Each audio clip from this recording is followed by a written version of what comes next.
So when it comes to Australian lizards, it doesn't come more instantly recognisable than the blue tongue skinks. Something like this guy, the eastern blue tongue skink, fits into the genus that we call Tiliqua.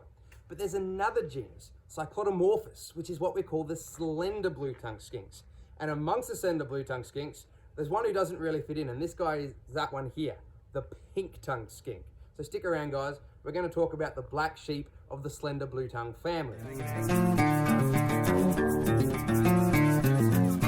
So pink tongue skinks are pretty big lizards. These guys grow to 45 centimeters long, which puts them as big as some of our blue tongue skinks.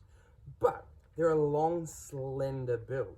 They've got this slender build because these guys generally live in sort of forested habitat. They're moving through the leaf litter, thick brush in the undergrowth, and it means that this slender build helps them navigate that habitat really well.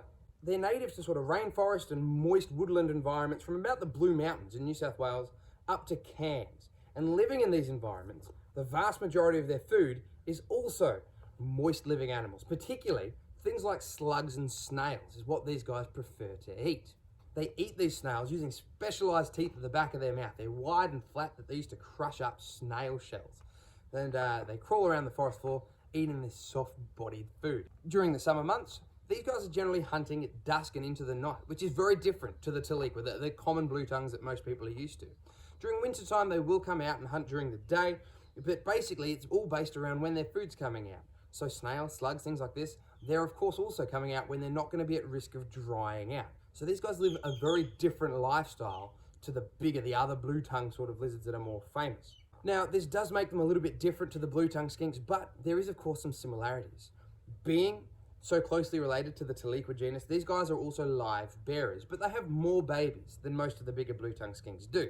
They have a gestation of about 100 to 110 days, and these guys give birth to about 20 or so babies, but there's a record of 67 baby pink tongue skinks. So these guys can have very large litters. Also, when these guys are born, their tongues are actually blue, just like the rest of their family. And it's not until these guys get to about 3 months old that they lose that colour and it becomes a pink tongue.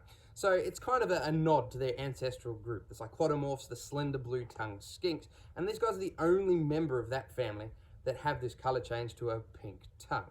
Juveniles, when they're born, are pretty good climbers. These guys have a semi-prehensile tail that helps them to navigate the low brush, climate, and for the juveniles, it's an important way of avoiding predators. As they grow up, they're still pretty good climbers, but they spend more and more time on the ground, largely because the food that they're eating, snails and slugs, is also on the ground. So they start to move around in the leaf litter, low brush, and that's where, like I said, this slender body build comes in handy. These guys can navigate really dense environments because they've built this slender way. Slender body, little legs, really good for getting through things just like a snake would.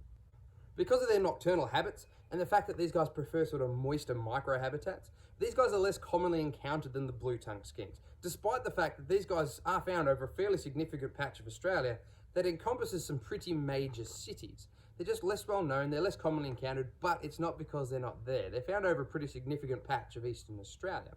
But these guys, in my opinion, are even more interesting than the blue tongues that we are well known for here in Australia. And I hope that you found them interesting too. Before I leave you, I want to point out this guy here, I'm not lucky enough to own him. He belongs to Lilydale High School. They've got a reptile room, and you'll see a lot of our videos coming out from this place. They've got some amazing animals where the students, they care for the animals, they learn to look after them. They can leave school and go into careers like zookeeping, zoology, things like this. It's an amazing program. Check out their Facebook page. It's Lilydale Reptile Room, and leave them a comment. Tell them Wicked Wildlife sent you.